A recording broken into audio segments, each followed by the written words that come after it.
آپ نے ارشاد فرمایا اپنی بیویوں کے لیے زیب و زینت اختیار کرو، میں قربان جاؤں۔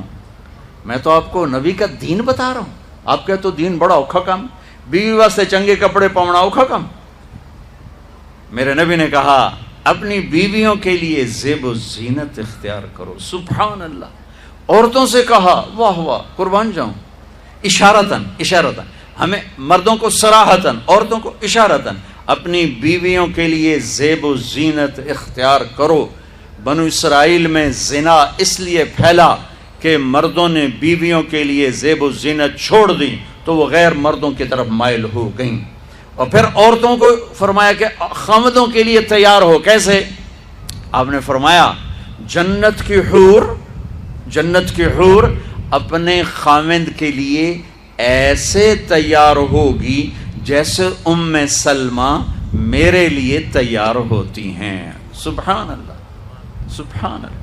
ابھی عورتوں نے شادی پہ جانا ہو تو بیچارے مرد دی مصیبت آئی ہوندی ہے، وہ ترائے جتیاں تروٹ جاندیاں نے کپڑے ڈھو ڈھو کے، اور خامد کے لیے تیار ہونا ہو تو انہوں موت پہ جاندی۔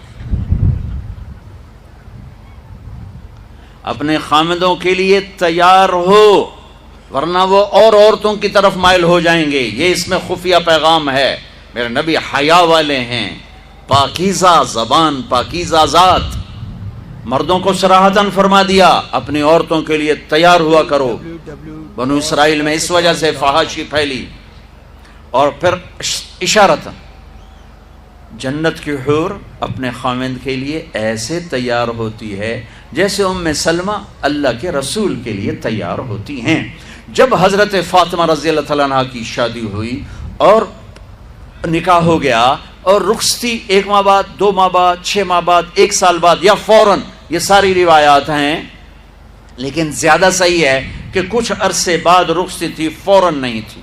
تو جب حضرت علی نے آ کے رخصتی کا مطالبہ کیا حضرت ام ایمن کے ذریعے سے، تو آپ نے حضرت حفصہ اور حضرت ام سلمہ اور حضرت عائشہ ان تینوں سے فرمایا کہ تم جانتی ہو نا میری بیٹی فاطمہ مجھے کتنی محبوب ہے، میری بیٹی کو دلہن بناؤ۔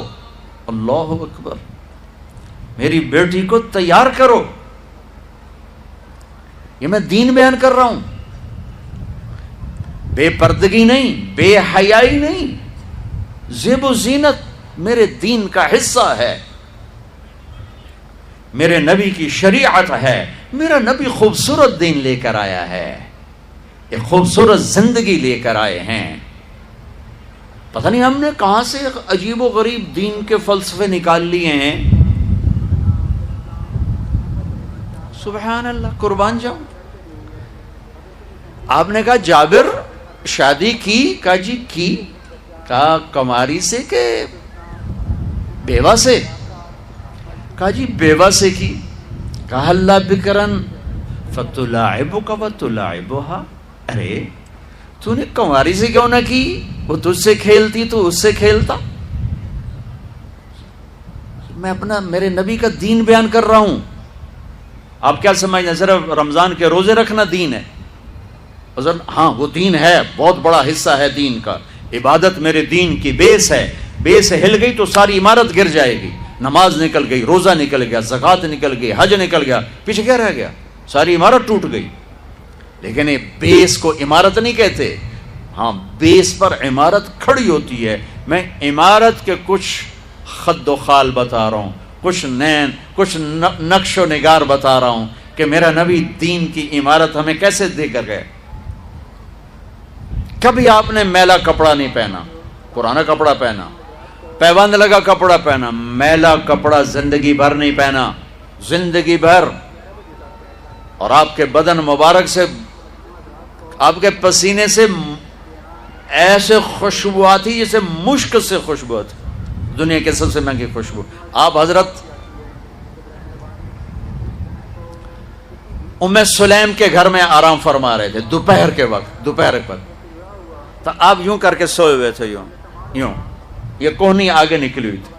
آنکھ کھلی تو دیکھا ام سلیم نے یہاں بوتل رکھی ہوئی، یہاں تو آپ نے کہا کیا کر رہی ہو؟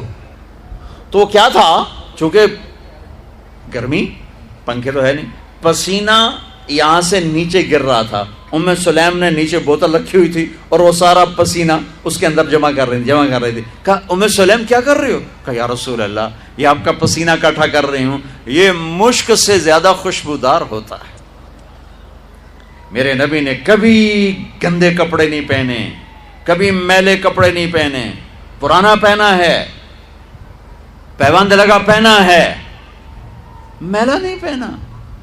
میرا دین یہ نہیں کہتا کہ ایسی شکل میں آ جاؤ کہ لوگ بھاگنے لگ جائیں. سب سے زیادہ عزت اہمیت دو. شادی کے بعد ماں باپ کا حق پیچھے، بہن بھائیوں کا حق پیچھے، حتیٰ کہ اولاد کا حق بھی پیچھے ہے اور خاوند کا حق پہلے ہے. بہت سی عورتیں اپنی نادانی کی وجہ سے ماں باپ کے پیچھے لگ کر اپنے خاوند کو چھوڑ دیتی ہیں، خاوند کو ذلیل کر دیتی ہیں. اپنے بچے کے پیچھے لگ کے اپنے بچوں کی وجہ سے اپنے خاوند کو بے عزت کرتی ہیں. بہت سے باپ اپنے بچوں کی وجہ سے بیوی کو بے عزت کرتے ہیں، یا اپنے ماں باپ کی وجہ سے بیوی کو بے عزت کرتے ہیں. یہ سب بے اعتدالیاں میرے معاشرے میں ہیں. اللہ کا واسطہ دیتا ہوں، ایک دوسرے کو عزت دو، رشتوں کو عزت دو. ہر ایک کا اپنا مقام ہے، ہر ایک کو اپنے مقام پر رکھو. ماں باپ کی وجہ سے بیوی کو بے عزت نہ کرو، بیوی کی وجہ سے ماں باپ کو بے عزت نہ کرو، بیوی اپنے ماں باپ کی وجہ سے خاوند کو بے عزت نہ کرے. یہ وہ رشتہ ہے جس میں اولاد بھی نہیں داخل ہو سکتی. اولاد کو بھی پیچھے کیا گیا ہے خاوند اور بیوی کے رشتے میں. اور یہ وہ رشتہ ہے جس سے میرے اللہ نے اپنی نشانیوں میں سے ایک نشانی بتایا ہے. ایک نشانی، من آیاتہ ان خلقکم من تراب. میں ٹپس پڑھتا ہوں آیات کے، ساری آیت نے. میری بہت بڑی نشانی تو میں مٹی سے بنایا. واقعی نشانی ہے نا بھائی؟ ارے بولو. من آیاتہ خلق السماوات والارض. میں نے ایک آیت چھوڑ دی، بعد میں پڑھوں گا. میری بہت بڑی نشانی زمین آسمان کا بننا. واقعی بہت بڑی نشانی. من آیاتہ منامکم باللیل والنہار. میری بہت بڑی نشانی تمہارا سو جانا اٹھنا. واقعی بہت بڑی نشانی. من آیاتہ یریکم البرق خوفا وطمعا. میری بہت بڑی نشانی بادل، بجلی، گرج، بارش. واقعی. من آیاتہ ان تقوم السماء والارض بامرہ. میری بہت بڑی نشانی زمین آسمان کھڑے ہوئے ہیں. من آیاتہ ان یرسل الریاح مبشرات. میری بہت بڑی نشانی کہ گرم ہوائیں ایک دم ٹھنڈی ہو کر بادل لے کر آتی. اب میں وہ آیت پڑھتا ہوں جو میں نے چھوڑ دی تھی، اور جو شاید آپ نے اس اینگل سے کبھی سوچا نہ ہو کہ اللہ کس چیز کو اپنی نشانی کہہ رہا ہے اور کتنی بڑی بڑی نشانیوں میں اس کو لا رہا ہے. میری بہت بڑی نشانی مٹی سے بنایا، میری بہت بڑی نشانی زمین آسمان بنایا، میری بہت بڑی نشانی جاگنے سونے کا سلسلہ بنایا، میری بہت بڑی نشانی بارش، بجلی، گرج، چمک، میری بہت بڑی نشانی زمین آسمان کا تھمے رہنا، میری بہت بڑی نشانی ہواؤں کا بادل لانا. اب سنو، من آیاتہ ان خلق لکم من انفسکم ازواجا لتسکنوا الیہا وجعل بینکم مودۃ ورحمہ ان فی ذلک لآیات لقوم یتفکرون. اللہ اکبر. صرف یہاں یتفکرون کا لفظ اللہ لے کر آئیں کہ غور کرو گے تو پتہ چلے گا نشانی کیا. میرا اللہ کہہ رہا ہے کہ میری بہت بڑی نشانی ہے کہ میں نے خاوند اور بیوی کا رشتہ بنایا. کبھی یہ اس طرف دھیان گیا ہے کہ یہ جو ہم خاوند بیوی بیٹھے ہیں یہ اللہ کی بہت بڑی نشانی؟ کبھی خیال ہے؟ اللہ اکبر. اللہ نے ماں باپ کا رشتہ بنایا، اسے نشانی نہیں کہا. اللہ تعالیٰ نے اولاد کا رشتہ بنایا، اسے نشانی نہیں کہا. اللہ نے دادے پوتے بھی جتلائے، اسے نشانی نہیں کہا. اللہ نے پھوپھی خالہ بھی بتائیں، دادیاں نانیاں بھی بتائیں، اسے اللہ تعالیٰ نے نشانی نہیں فرمایا. نشانی کسے فرمایا؟ خاوند اور بیوی، یہ میں نے رشتہ بنایا، یہ میری کتنی بڑی نشانی ہے. اس ایک رشتے کو باقی رکھنے کے لیے سینکڑوں آیات ہیں، سینکڑوں آیات. اور طلاق سے نفرت کا اظہار. میرے نبی نے کہا علی طلاق سے بچنا. جب طلاق دی جاتی اللہ کا عرش کانپ اٹھتا ہے. ناجائز طلاق، بے جا، ضرورت کی وجہ سے طلاق لی بھی جا سکتی ہے، دی بھی جا سکتی. یہ میں ایک اضافہ کروں گا. بہت سی بچیاں نہیں گزارا ہو رہا، خاوند بدتمیز ہے یا سسرال ظالم ہے، وہ کہتی ماں سے میرا گزارا نہیں ہو رہا، میری جان چھڑا دو. نہیں بیٹی، گزارا کرنا ہوگا، صبر کرنا ہوگا، گزارا کرنا ہوگا، یہیں رہنا ہوگا. یہ ماں باپ کا ظلم ہے، یہ ماں باپ کا اپنی اولاد پر ظلم ہے. ہمارا تو زمیندارہ ماحول ہے پنجاب کا. میں نے اپنے خاندان کے بتاتا ہوں، بچیوں پہ ظلم ہوتے دیکھے، پھر ان کی فریادیں بھی سنی، پھر ان کے ماں باپ کا ظلم دیکھا. اتھا ہی رہنا ہے، اتھا ہی گزارا کرنا ہے، بس اساں ایک باری تیرا کر دیتا ہے، ہن اساں کوئی نہیں کرنا، پچھا مڑ کے نہ پیاویں، جویں کرنا ہی کر، ساڈا کوئی ذمہ نہیں. ماں باپ کہتے ہیں، ماں باپ کہتے ہیں. اور وہ ماہی بے آب، مچھلی پانی کے بغیر تڑپتی ہے، اس طرح اس کا دن اور رات ہے. زندہ کی کھال کھچ رہی ہے، اس طرح اس کا دن اور رات ہے. اور ماں باپ کا جبر، گزارا کرنا ہے، گزارا کرنا. تین بعد کون تیرا رشتہ کتوں آئے گا، تیری شادی کتوں کریں گے. ابھی تو اس کو ذبح ہونے سے بچا لو. کل تو اللہ نے ہمیں اس کا مکلف ہی نہیں کیا کہ کل کیا ہوگا، کل کو آنے تو دو. پتہ نہیں کل کا دن ہے بھی نہیں کہ ہمارے مقدر میں یا نہیں. ہم کل کے لیے اپنی بچیوں کو ذبح کر دیتے. میں نے ان کو تڑپتے دیکھا. میں صرف اپنی فیملی کی بات اوروں کی فیملیوں کی بات جہاں جہاں تعلقات. کہیں رشتہ قریب کا ہے، لڑکی بدتمیز ہے، بچہ شریف ہے، وہ کہتا ابا جی میں طلاق دینا چاہتا ہوں، میرا اس سے گزارا نہیں ہے، زبان شدید ہے.